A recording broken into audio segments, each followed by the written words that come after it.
Доброе утро, дорогая Якутия! Мы начинаем новый день вместе, и я с вами буду сегодня в течение ближайшего часа. Ну и, конечно, как всегда, мы начинаем наш эфир с приятных эмоций, ну и, конечно, с пожеланием доброго утра. Сегодня наш эфир будет полон полезной информации, новостей, советов, ну и, конечно, нас посетят сегодня интересные гости. Сегодня в утреннем эфире мы поговорим о том, как же прошел чемпионат и первенство Дальнего Востока по кикбоксингу. Также мы встретимся сегодня с мастером народных художественных промыслов, а также расскажем о том, куда можно сдать ненужные вам вещи и игрушки, тем самым оказать помощь нуждающимся. Оставайтесь вместе с нами на телеканале НВК Саха-Якутия-24. Мы обязательно постараемся, чтобы вам было очень интересно, ну а самое главное, чтобы ваш день сегодня был очень добрым и бодрым. Зарядка по утрам – это самый прекрасный способ начать новый день и зарядиться энергией и бодростью.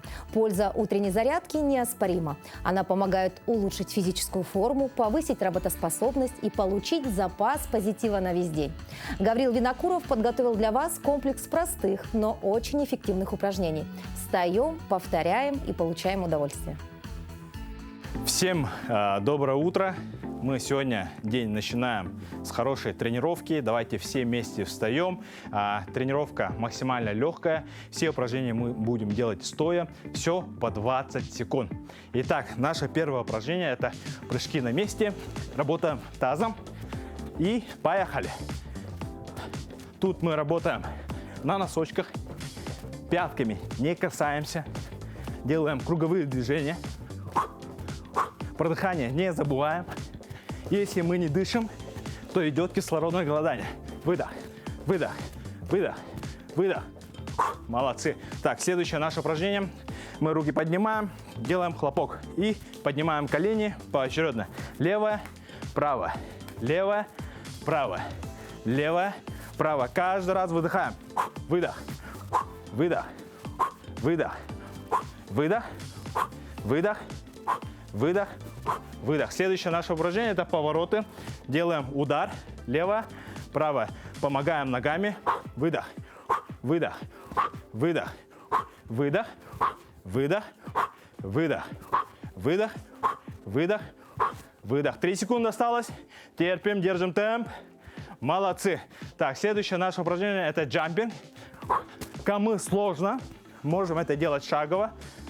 У кого больные суставы, у кого тяжелый вес, а у кого получается, мы это делаем в прыжке. Выдох, выдох, выдох, выдох, выдох, выдох. И наше последнее упражнение – это бег на месте. Бежим на носочках, руками работаем, ногами работаем. Так, держим, держим, держим. 5 секунд. 4, 3, 2, 1. Молодцы. Сделали вдох и выдох. Все молодцы, всем желаю удачи, пока, до скорой встречи. Одно из наиболее значимых изобретений человечества в 20 веке – это, конечно же, телевизор. Интересно, а сколько же времени россияне тратят на просмотр ТВ? Эксперты узнали о ТВ-вкусах и предпочтениях граждан России. Каждый россиянин в среднем тратит 3,5 часа в день на просмотр телевизора. Аналитики взяли за основу сведения за 2023 год. Время просмотра увеличилось на 7 минут, если сравнивать с годом ранее. Ежедневно телевизор включает 64% россиян, ежемесячно почти 100%. Самым популярным жанром среди общего объема телепросмотра признали сериалы. Их смотрят 28% россиян. Популярные развлекательные программы и социально-политические. Их смотрят 19 и 13% соответственно. Еще 12% предпочитают новости, 11% кино, 6% детские передачи и мультики. Новости обычно смотрят на каналах «Россия-1», НТВ, РЕН-ТВ, «Первый» и «Пятый». Еженедельные итоговые передачи чаще всего смотрят на «Россия-1», НТВ, РЕН-ТВ и на Первом канале. Ну а сейчас мы предлагаем вам посмотреть, какие же новости произошли на территории нашей республики и за ее пределами.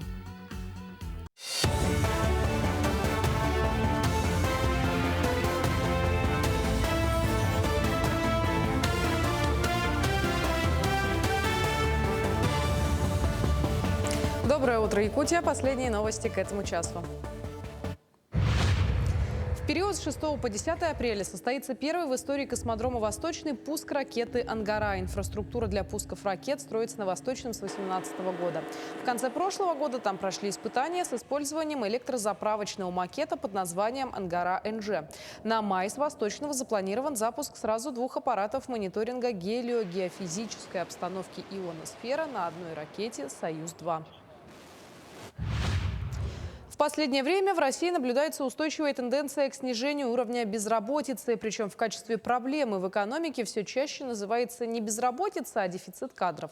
По итогам 4-го квартала 2023 года уровень безработицы по стране в целом, по данным Росстата, снизился, составив рекордные для нашей страны 2,9%, а число безработных сократилось на 560 тысяч человек.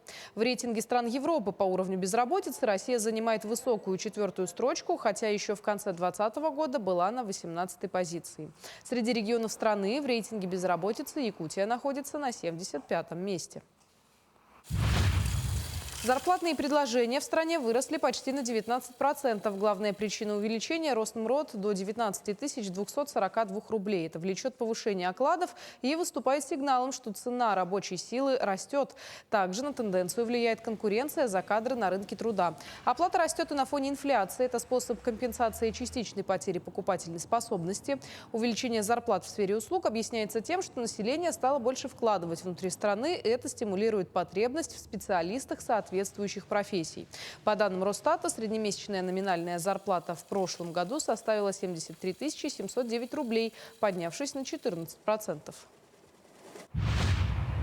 В Якутии продолжается реализация масштабной программы переселения граждан из ветхого и аварийного жилья. Она включает в себя более 1 миллиона квадратных метров, в которых проживают более 60 тысяч граждан, подлежащих расселению до сентября 2025 года. На сегодняшний день по республике расселено 715 тысяч квадратных метров и 40 тысяч граждан. До конца текущего года ожидается ввод 95 многоквартирных домов. Отмечу, что по городу Якутску признаны аварийными 1245 многоквартирных домов, из которых 162 дома включены в региональную программу переселения. Целевой показатель мы рассчитываем исполнить к указанному сроку 1 сентября 2025 года. Также по Якутии имеется очень много аварийного жилья, который в программу не включен.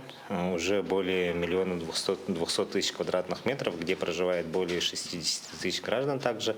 Вот к этим задачам мы должны приступить по итогам реализации действующей программы в 2025 году. В 11 объектах здравоохранения республики завершат капитальные ремонты. Так будут обновлены главный корпус Алданской ЦРБ, поликлиника Алайховской районной больницы, перинатальный центр в Верхоянском районе, врачебная амбулатория в Кобяйском Улусе, женская консультация и родильное отделение Мирнинской ЦРБ и родильное отделение Алекминской районной больницы. Как отметила министр здравоохранения республики Лена Афанасьева, по нацпроекту здравоохранения, инициированному президентом России, не первый год идет масштабное строительство ФАПов, врачебных амбулаторий и крупных больниц в районах республики. С 4 по 11 марта в честь Года семьи и Года детства в городской школе номер 26 проходит неделя предметов эстетического цикла. Данная инициатива по развитию личности ребенка проводится с 2015 года, и с каждым разом в школе добавляются новые творческие дисциплины. Администрация школы в начале учебной недели решила провести дефиле среди учащихся 6 классов, а также дополнительные уроки рисования. Особенно отмечают учителя, что такая работа помогает детям как минимум справиться с волнениями от грядущих государственных экзаменов, а родителям активно участвовать в творческой стороне жизни ребенка. Данное мероприятие мы проводим для обучающихся всей школы, то есть буквально с 1 по 11 класс. И оно помогает нашим детям объединиться, стать лучше. Мы каждый год узнаем, что у нас в каждом классе практически есть дети, которые занимаются либо рисованием, либо музыкой, либо каким-то другим видом творчества. И всегда наши мероприятия проходят на очень высоком уровне. В Якутске 1 марта стартовал чемпионат и первенство Дальнего Востока по кикбоксингу в памяти первого чемпиона мира Александра Иванова. На ринг вышли представители 7 регионов. Подробнее об этом мы поговорим с нашим утренним гостем. Это Андрей Васильевич Алексеев, главный тренер Республики и Дальневосточного федерального округа по кикбоксингу. Доброе утро. Доброе утро. Ну и, конечно, с первых уст прям самые свежие новости хотим узнать, да? Какие подведены итоги? Ну да, вот прошедшие выходные, буквально вчера завершился наш ежегодный традиционный чемпионат и первенство памяти нашего земляка Александра Иванова. Да, приехали все сильнейшие кикбоксеры Дальневосточного федерального округа, которые вот хотят отобраться на чемпионат и первенство России, потому что только первые и вторые места, которые заняли, получают право участия на чемпионате и на первенстве России. И еще плюс к этому среди юношей у нас проводился отбор на предстоящие игры «Дети Азии».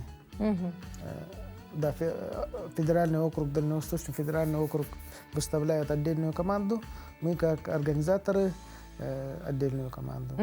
Ну и вот каковы результаты? Сколько у нас путевок по итогу? Ну, по юношам у нас 5 первых мест, 7 вторых и 11 третьих. Ну, нормально, это по двум возрастам, можно сказать, нормальный показатель. Среди взрослых у нас чуть лучше, 8 первых мест, 7 вторых и 7 третьих. Да. Итого больше, по более 20 медалей мы взяли в двух поясах. И по взрослым, и по детям. Были ли какие-то открытия? Возможно, какой-то яркий представитель региона какой-то появился, которого, допустим, раньше вы не видели на пьедестале? Такие звезды появились на небосклоне?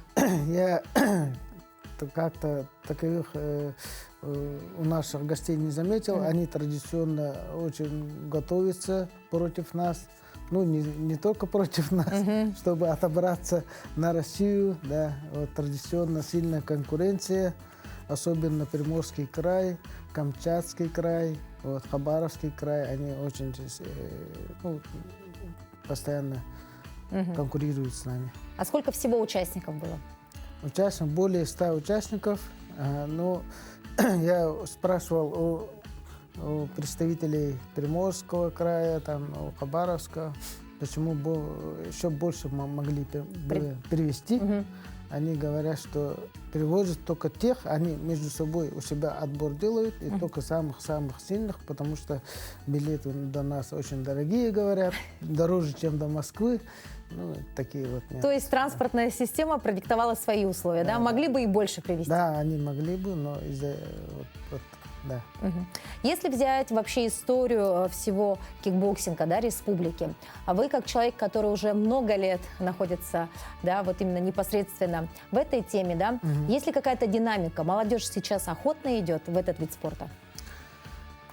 Да, сейчас как бы вот бои без правил в народе говорят, ММА очень популярно, это тоже, ну, все боевые виды единоборств популярные. Кикбоксинг, особенно вот профессиональный кикбоксинг, очень популярен во всем мире. Я вот 26 лет уже тренером работаю. Да, популярность не падает, наоборот, вот, можно сказать, еще больше детей хочет заниматься. Многие в платные залы ходят, поэтому мы их даже вот, кто-то для себя, большинство для себя занимается, не выходит на ринг, но для себя, для поддержания формы. Да, то есть у нас есть будущее поколение кикбоксинга? Ну да, есть. Есть, да? Хорошо, Андрей Васильевич, а вы уже затронули тему 8-х летних международных игр «Дети Азии», да? А будут ли там какие-то нововведения, да, по этой дисциплине, или все будет работать вот по всем стандартам, которые были и до этого? Да, там по правилам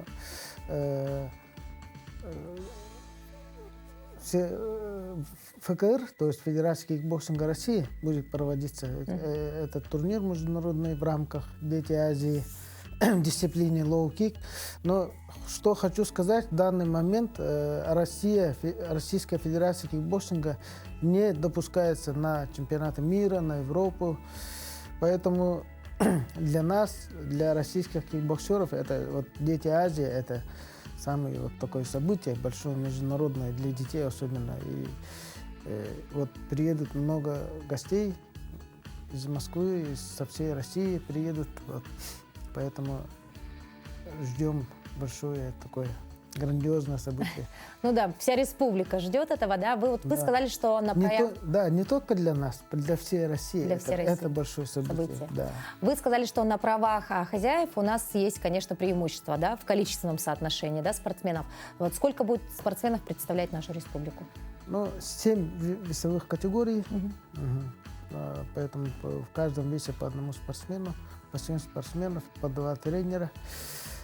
Ну, каждый федеральный округ выставляет такую команду, они у себя проводят отборы. Сибирский федеральный округ, Уральский федеральный округ, Республика Башкортостан, Татарстан. Там,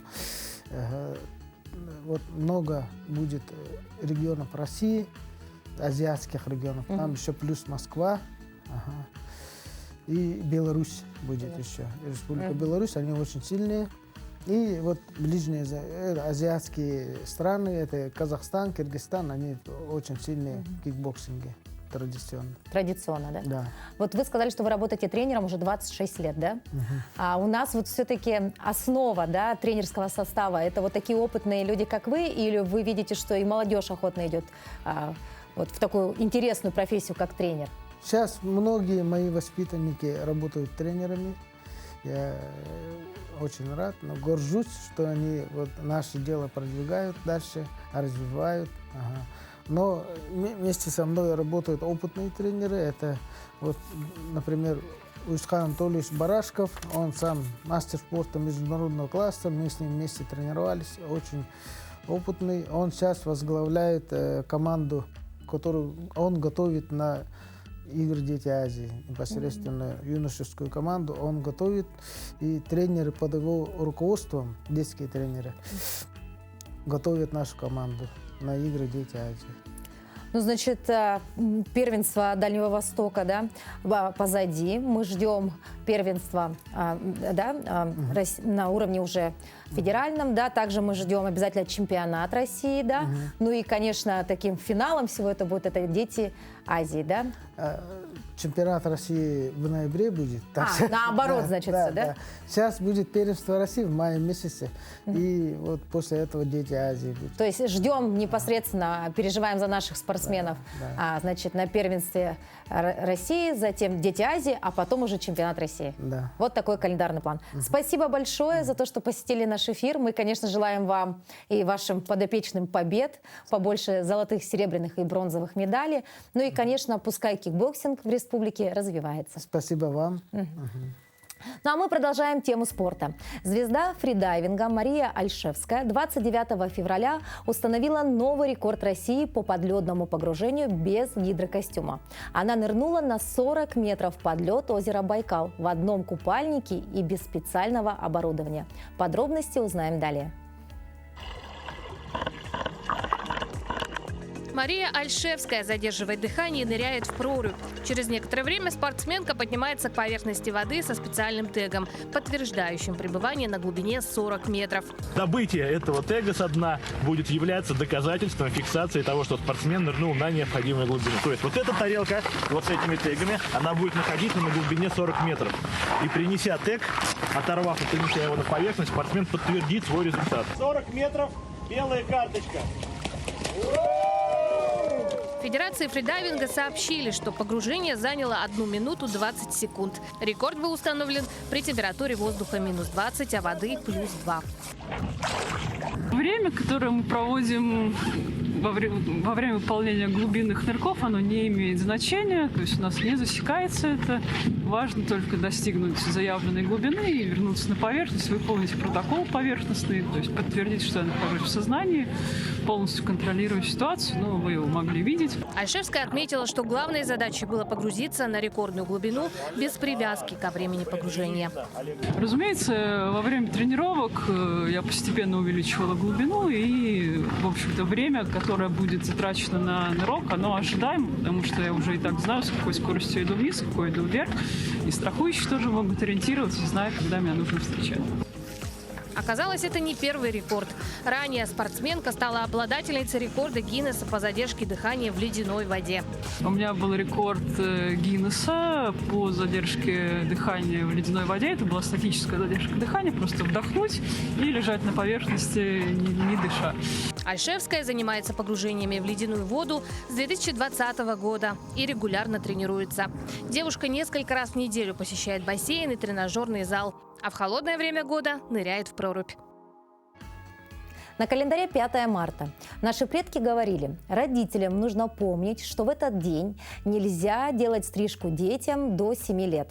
Как утверждает примета, после нее ребенок начнет сильно болеть, а также ему не будут даваться знания, поскольку память малыша станет короткой. Также не надо 5 марта женщинам завивать волосы. О них будут сплетничать, а мужчинам нельзя подстригать бороду. Это примета к убытку и тратам. Какими еще датами и событиями запомнился этот день, узнаем далее.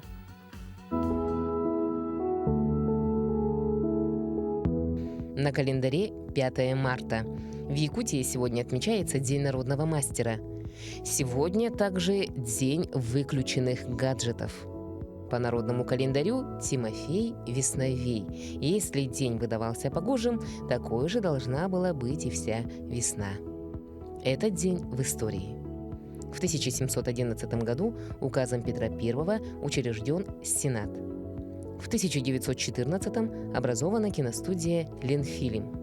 В 1970-м вступил в силу договор о нераспространении ядерного оружия. В этот день родились Георг Фридрих Гендель, немецкий композитор и органист; Василий Тредиаковский, русский писатель и поэт; Роза Люксембург, немецкая революционерка, деятель европейского коммунистического движения; Тамара Миансарова, советская и российская эстрадная певица, педагог, народная артистка России; Владимир Маслаченко, советский футболист-вратарь, заслуженный мастер спорта СССР; Елена Яковлева, советская и российская актриса театра и кино, народная артистка России. Именины сегодня отмечают Александр, Георгий, Григорий, Даниил, Захар, Иван, Константин, Ольга, Павел и Тимофей.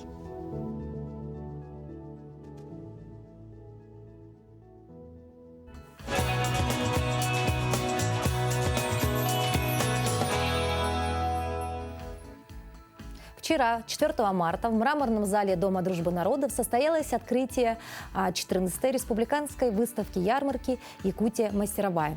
У нас в гостях Антуанетта Егоровна Абрамова, мастер народных художественных промыслов республики. Здравствуйте. Здравствуйте.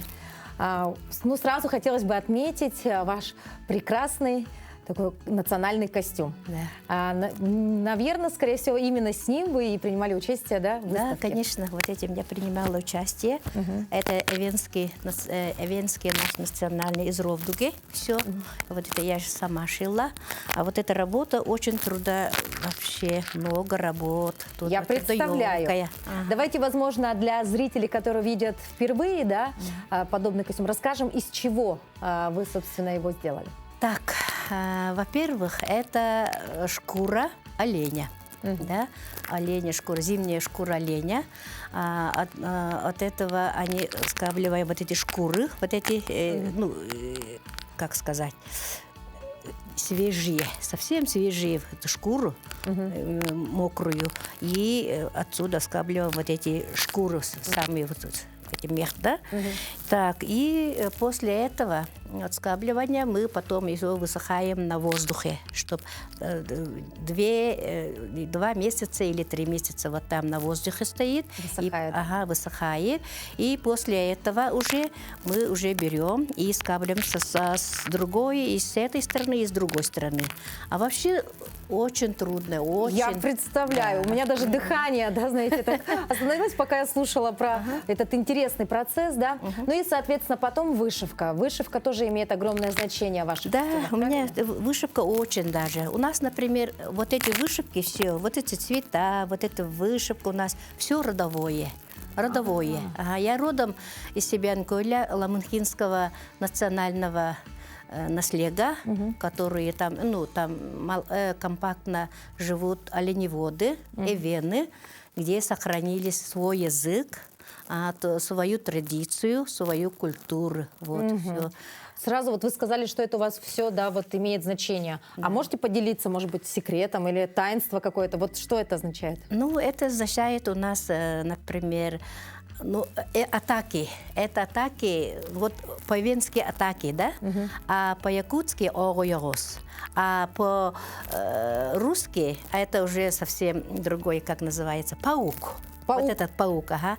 А в орнаменте она вот так, например, делает. В орнаменте вот так, да. Вот этот цвет у нас голубой, все это у нас вот синее, вот это Небо. Небо все вот это красное, белое с этим, с черным, вот это у нас все олени вот эти кругом. И вот, например, вот это травы, вот это все значение имеет. Ничего не будет здесь, да? Нет. Просто так. Да. А сколько примерно вот занимает времени? Год. Год. Год сидишь. В лучшем случае, наверное, год, да? Да, и выделка, и вот эти вышивки, этим, все в год сидишь. Но вы много путешествуете, да, я знаю, Да. о том, что вы посещаете различные выставки, да. Да. Вот Якутия мастеровая – это лишь один этап, да, вы ездите Да. и в Санкт-Петербург, я знаю, да, в город Да, в Москве была, были. в Москве была, ну, в Камчатке заочно, я там работу отправила, ну, вот так заочно, а в Москве я была, это в 2020 году, были там, было как северный стиль, тоже вот этим я в этом была, там 3 работы было у меня, мужское, детское и женское. Ага. Мужское было у меня из меха оленя с орнаментами, с шапкой, там, всеми прочими, ну, полный комплект. А женское вот ровдуга, вот это уже у нас летняя, венская и праздничная называется. Праздничная, да? Праздничная, ага. Сразу возникает вопрос, кто вас научил такому промыслу, да? Ну, талантливым человеком, конечно, можно родиться, но Да. здесь все-таки знания, которые передаются из поколения в поколение. Ой, у меня от бабушки. Бабушки. У меня очень любимая бабушка. Она вообще у меня... Я с ним сидела возле нее, когда она шила, когда она мездру вот все скоблила, все там, да. И даже вот нитки вот этого, сухожильные нитки делает сама. Я тоже вместе с ней сидела рядышком и все смотрела. Она говорит, иди играй. Нет, а мне это все интересно. Так и запомнили. Да, я запомнила все. А сейчас-то я уже большинство занимаюсь шитьем унтов, вот этих детских, вот это от камусов. Индивидуально принимаю вот заказы. Тоже, это все от бабушки у меня. Ага. Как здорово, да? Да. А ваши дети, ваши внуки пошли по вашим стопам? Да, у меня дочки шьют. Дочка у меня старшая все шьет тоже. И бисер она вышивает, и шапку шьет. И, ну, все шьет, да? А вот это своим невесткам я тоже научила вот это ремесло. Я все им передала. Они тоже так здорово шьют. Я очень рада этому. Ага. Тоже внуки, например, внукам тоже вот даю, чтобы они мне вот этот камус, мездру, чтобы это все. Они знают, что да как. Ага, все от до, все знают. То есть такие азы Всё понимают, учим. знают, а дальше уже их дела захотят Да, продолжить, да, Продолжат. да, они уже все знают, они уже в жизни это понадобится. Но вот все-таки, а сегодня же, если говорить о современном мире, да, у вас сегодня все больше и больше материала есть, с чем работать, да? Да. Бисер вы можете выбирать, там, к примеру, чешский или китайский бисер, да? А стразы можете, да, вот жемчуг уже добавляете, да, Да. бусины различные. Это помогает вам вот именно в изготовлении ваших изделий? Или все-таки вы придерживаетесь вот тех традиций, которые вам бабушка? Ну, большинство придерживаем, да. Бывает, если на сцене, ну там, конечно, вот эти жемчуги, вот эти всякие блестюшки добавить, можно. А так-то традиционным, конечно, нет там. Нельзя, да? Нет, нельзя. Лучше оставить. Да. А вообще, есть ли у вас, допустим, такое понятие, как украшения родовые, да, допустим, семейные, которые передаются из поколения в поколение, ну, то есть которым, например, нельзя трогать другим людям, да, вот Да. какие-то такие очень сакральные вещи. Да. Бывает такое? Бывает, конечно. Вот, например, у меня вот костюм, да? Да. Вот эту никто не должен Надевать? надевать. Это только я одна сама. Да. Да, То есть даже одолжить на праздник нет, нельзя? нельзя. Это вот только это ваше? у меня, это мое личное. У меня тут все биоток, все, то есть, ну, все там, как бы это самое, да. Ага. А бывает, ну, как бы, ну, праздничные, конечно, можно. А вот у меня, например, вот свое. Нет, не могу. Не должен никому ничего. Вот так. Ну, очень здорово. Спасибо большое, что посетили наш утренний эфир. Мы, знаете, что вам пожелаем? Наверное, ну, во-первых, конечно, здоровья, долголетия. Спасибо.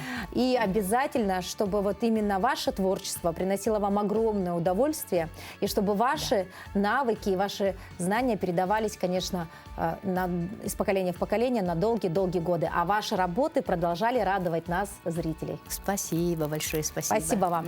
Ну а сейчас мы предлагаем посмотреть вам сюжет об одной еще мастерице, но она уже увлекает совершенно другим искусством – вязанием. Галина Иннокентьевна – учитель технологии высшей категории в школе номер 17, отличник образования Республики Саха-Якутия. Участвовала на городских республиканских фестивалях моды «Долина Туймады» среди учителей технологий.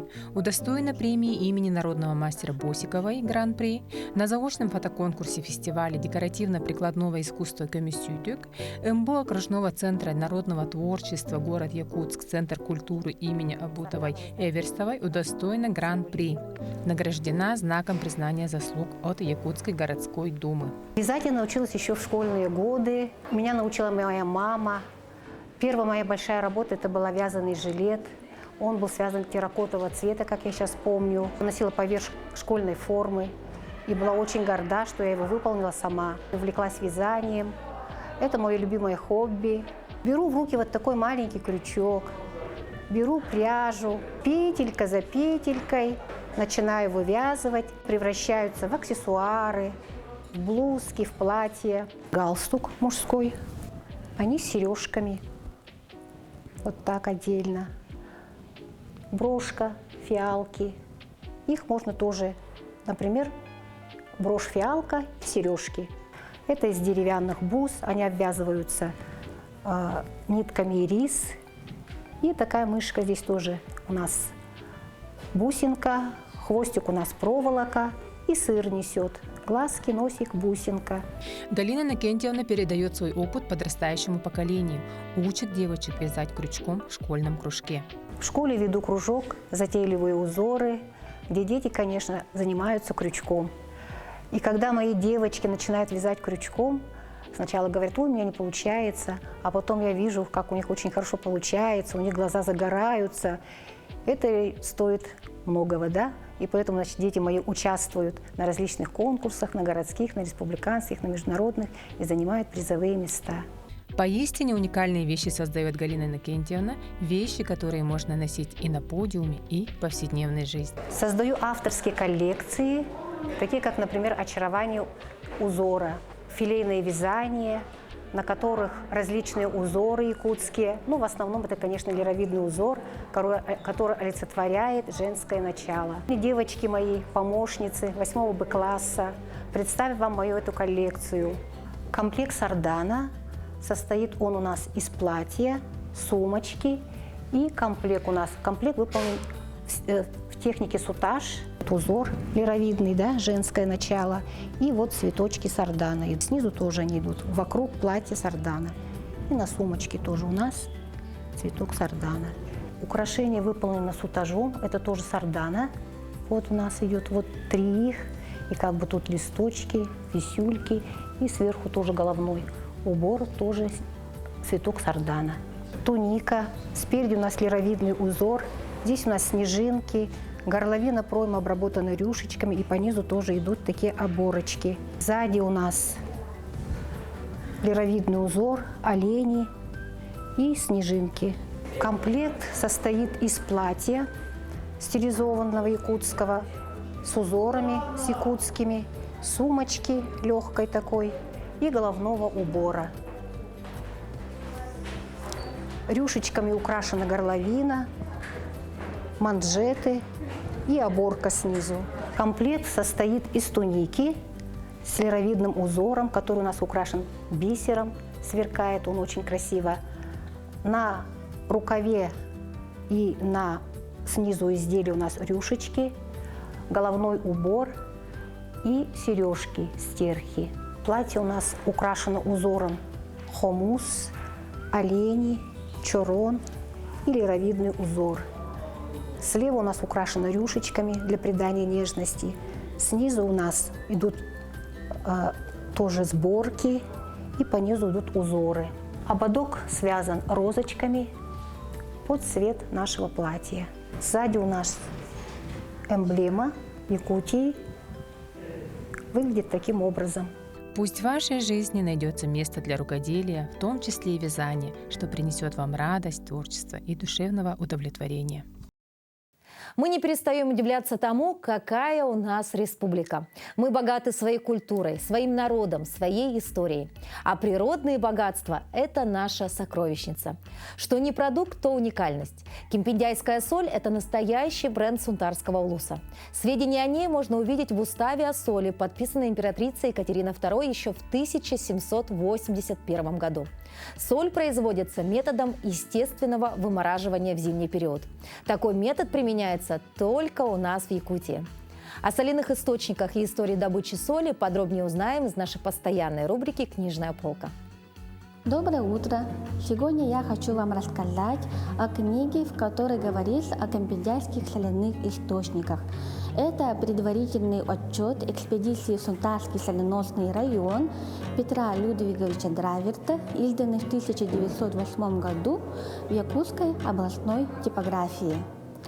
О кемпиндяйских соляных источниках было известно уже в XVII веке. Многие известные ученые писали об этих источниках. Это Степан Петрович Крашенинников, Федор Иванович Миллер, Иоганн Эбенгард Фишер, Карл Густав Ласкман и многие другие. Об лечебных свойствах воды и ила и кемпиндяйских источниках было известно уже в те времена. Начиная с XIX века местные жители самостоятельно лечились в водах этого источника. Но, несмотря на это, Якутия в то время испытывала дефицит соли. Привозная обходилась дорого и была плохого качества. И поэтому в июле 1907 года на заседании Якутского областного статистического комитета было решено отправить экспедицию в Сунтарский соленосный район. В главные задачи экспедиции входило изучение кемпиндяйских соляных источников и месторождение каменной соли Кысыл-Туз. В конце июля исследовательская группа, в которую входили Петр Людвигович Драверт и Павел Васильевич Оленин, отбыла из города Якутска. Через 1,5 месяца они прибыли на место своего исследования, преодолев все тяготы пути по бездорожью. В то время уже наступили привычные для Якутии ранние заморозки.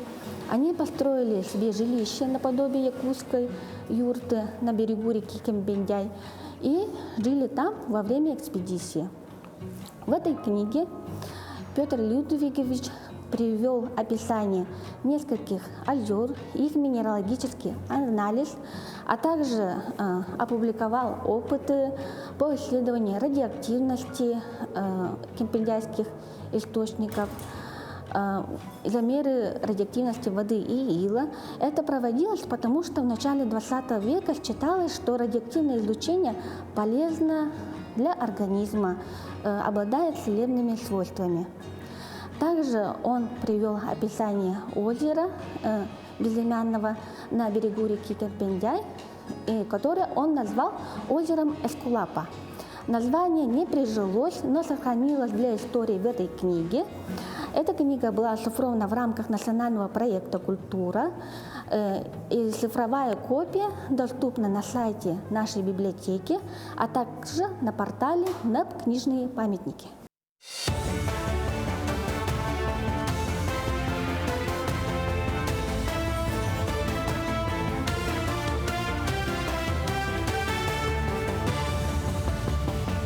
Мы продолжаем освещать самые заметные события. Доброе утро. Вопросы подготовки педагогов, а также их ожидания от будущей профессии обсудят в Москве на 3-м Всероссийском форуме «Педагогическое образование в Российском классическом университете», который пройдет 12-13 марта на площадке Российской академии образования. В мероприятии примут участие представители профильных министерств, ректоры российских классических и педагогических университетов, преподаватели, ведущие молодые исследователи, работающие в области наук об образовании. По словам организаторов, основной задачей мероприятия является формирование ключевых путей совершенствования педагогического образования в классических вузах и механизмов мотивации школьников к выбору профессии учителя, а также подготовка предложений по развитию педагогической науки в России и кадрового потенциала. В России прошел большой родительский форум. В рамках программы психологи, ученые и медики рассказали участникам, как подготовиться к появлению детей и как стать настоящей семьей. Организаторы отметили, что главной задачей мероприятия было научить родителей позитивно относиться к своим обязанностям и получать удовольствие от воспитания детей и общения с ними. Мероприятие было нацелено не только на то, чтобы помочь участникам найти ответы на все интересующие их вопросы, но и привлечь внимание общественности к существованию службы поддержки, услугами которой можно воспользоваться бесплатно. Форум реализован в рамках федерального проекта «Современная школа» национального проекта образования. За последние 20 лет промышленность и бизнес сделали огромный шаг вперед. За счет постоянных модернизаций компании перевыполняют планы по производству товаров. Не стало исключением и якутская птицефабрика. По итогам 2023 года валовое производство составило более 97 миллионов штук яиц. Перевыполнение плана производства яиц стало возможным за счет увеличения среднегодового поголовья кур. Кроме этого, якутская птицефабрика поставила свыше 156 тысяч цыплят и около 49 тысяч голов молодок для нужд районных птицефабрик, а 41 тысяча голов птиц была продана для нужд фермерских хозяйств. Благодаря тем программам, которые он внедряет, мы достигли тех результатов. Мы сейчас находимся в цехе сортировки. Он был введен в эксплуатацию в 2015 году, и оборудование было куплено тоже благодаря поддержке и республиканской, и федеральных программ. И с тех пор оно работает без остановки, получается, каждый день. У птицы нет перерывов. Минздрав России определит новое требование к первичному звену здравоохранения, согласно которому медицинские организации должны будут активно приглашать на диспансеризацию пациентов, не обращавшихся за медпомощью более 2 лет. Об этом сообщил министр здравоохранения страны Михаил Мурашко. Информационная система подсказывает, кого приглашать на диспансерное наблюдение пациентов. Это категория граждан, имеющих хронические заболевания, сказал Мурашко. Министр также отметил, что такой мягкий контроль за работой клинического подразделения и внимание к пациенту уже внедряется в учреждениях здравоохранения. В Якутске открылась 14-я выставка-ярмарка прикладного искусства и художественных промыслов «Якутия мастеровая». В Доме дружбы народов уникальные изделия ручной работы представили мастера из 29 районов республики. Также в программе запланировано проведение различных мастер-классов по видам народного прикладного искусства. Выставка продлится до 6 марта. В рамках мероприятия 5 марта с 12 часов дня состоится традиционное шествие в национальных костюмах от сквера Карла Маркса до площади Орджоникидзе. В шествии примут участие более 1000 народных мастеров Якутии, студенты, национально-культурные объединения и коллективы учреждений культуры.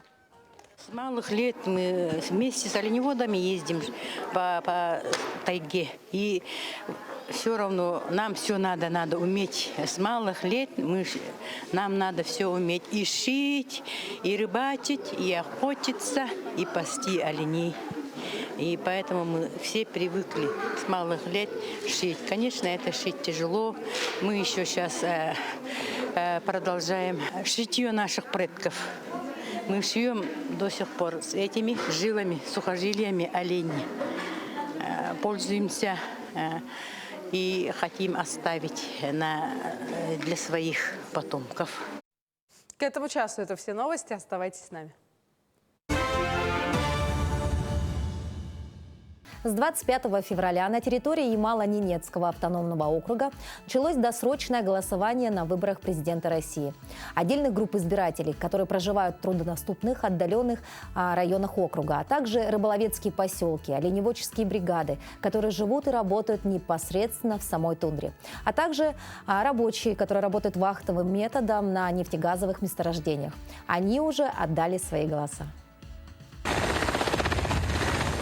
Члены участковой избирательной комиссии добираются до Пуровского района на вертолете и санях.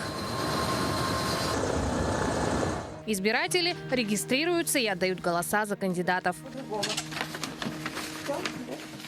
По словам представителя авиакомпании «Ямал» Дмитрия Лазямова, местным жителям сообщили о проведении досрочного голосования за неделю до прибытия членов УИК. Где есть связь, мы заранее предупреждаем, определяем дату с избирательной комиссии, сообщаем, что такого-то числа, вот, например, вот сегодня 28 февраля 2029 года, мы сообщили неделю назад, что на 28-го по плану предварительно у нас запланирован вылет по выборам, то есть к этой дате нужно подготовиться. Но где вот нет связи, туда очень проблематично дозвониться. Там уже приходится уже по факту прилетаешь, уже определяешь с экипажем, куда приземляться. А там на тех местах всегда там есть люди. Ну, где вот нет связи, там всегда кто-то есть. Лазямов также добавил, что над оптимизацией маршрута для членов УИК в труднодоступную местность работает целая команда, так как необходимо знать, какие точки, где расположены, рассчитать время и расстояние. Как бы кажется, что вот легко, что типа экипаж сел и улетел, а тут нужно вот к этому готовиться заранее, знать, какие точки, где расположены, рассчитать время, рассчитать расстояние. То есть это мы занимаемся службой организации перевозок. В свою очередь избиратель Виталий Велла выразил мнение, что проголосовать должен каждый гражданин России. Каждый год, каждой предвыборной кампании, каждое стойбище проверяют и все голосуют. Я думаю, это нормально. Каждый должен свою галочку проголосовать. Каждый гражданин России. Досрочное голосование на выборах президента России в отдаленных и труднодоступных местностях страны началось 25 февраля. ЦИК РФ приняла постановление о проведении президентских выборов в течение 3 дней с 15 по 17 марта 2024 года. Тем временем в Якутске работает Центр гуманитарной помощи HELP ЕКТ. Многодетные семьи и не только здесь смогут получить помощь в виде необходимой одежды, детских игрушек и книжек. Сегодня у нас в студии управляющий Центра гуманитарной помощи HELP.ЕКТ Максим Тонканов. Доброе утро, Максим. Здравствуйте. Как пришла такая идея, да, и кто помог, возможно, вам в открытии вот такого центра? Открылись мы 5 сентября 2020 года. Открывал не я. У нас есть владелец Федорова Марина. Наверное, знаете магазин «Сказка Бэби». Вот владелец.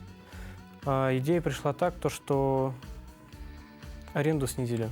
Арендную плату в магазине снизили и решили на сэкономленные деньги открыть центр. Ну, это очень вкратце.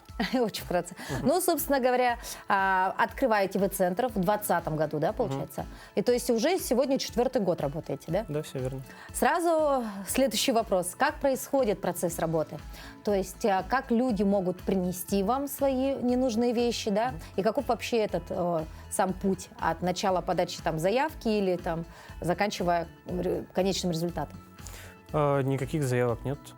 Все у нас происходит так, что человек приходит, оставляет пакет с вещами, все, больше ничего не требуется. Дальше мы сортируем вещи, перебираем то, что может на переработку пойти, то, что может остаться у нас. Также вывешиваем в зале, и люди приходят, забирают. То есть вся работа закручена примерно так. То есть у вас есть определенный какой-то зал, да, куда вы вывешиваете вещи, да? Да, у нас есть помещение, в нем у нас стеллажи, то есть сделать как примерно в магазине, чтобы человек пришел, посмотрел вещь, вешалки снял, положил, вещь с собой забрал и ушел.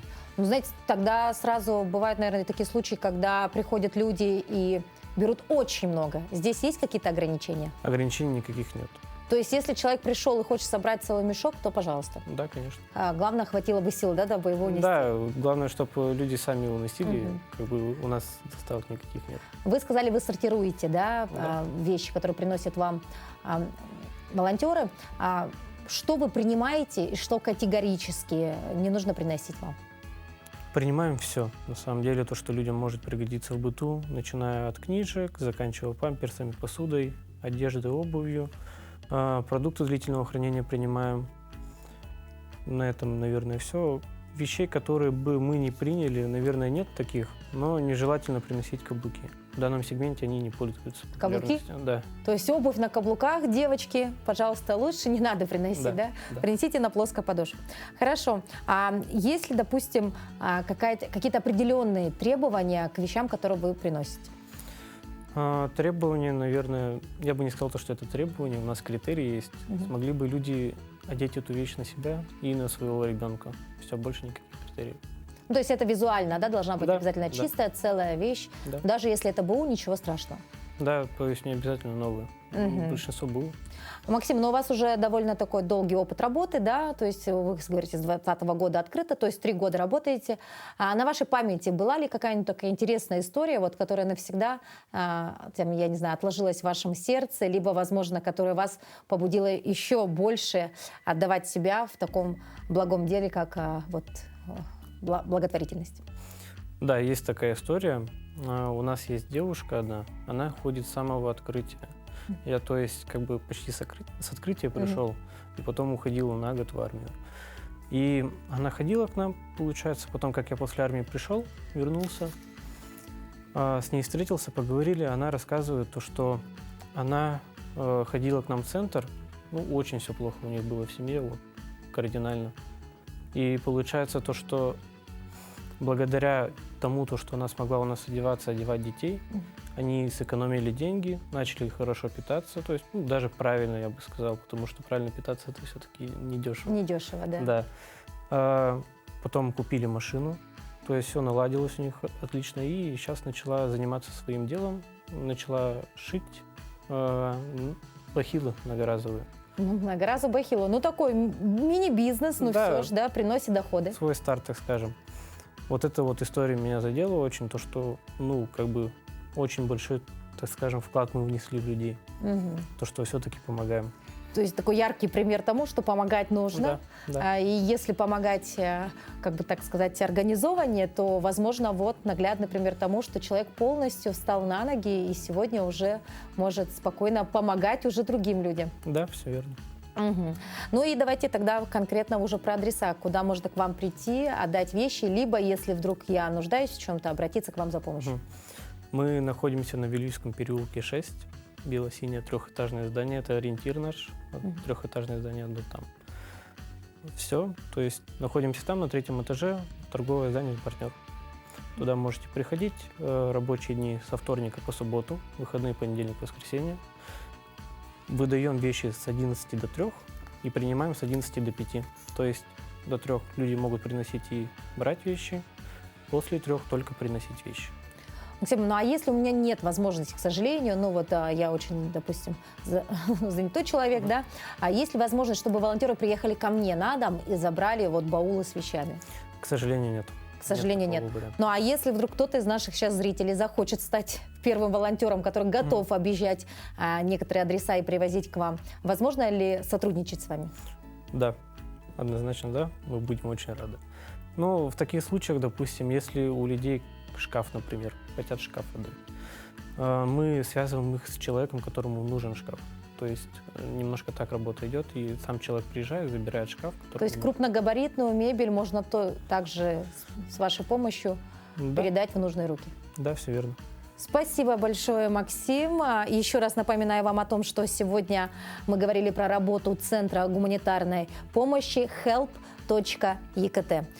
Будьте добрее к людям нуждающимся, помогайте. Ну а если вдруг вы оказались в трудной жизненной ситуации, обращайтесь. Добрых людей больше. Спасибо большое, Максим. Спасибо.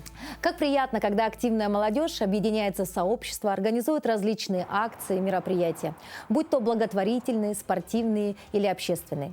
В прошедшие выходные в Сириусе состоялась церемония открытия Всемирного фестиваля молодежи 2024.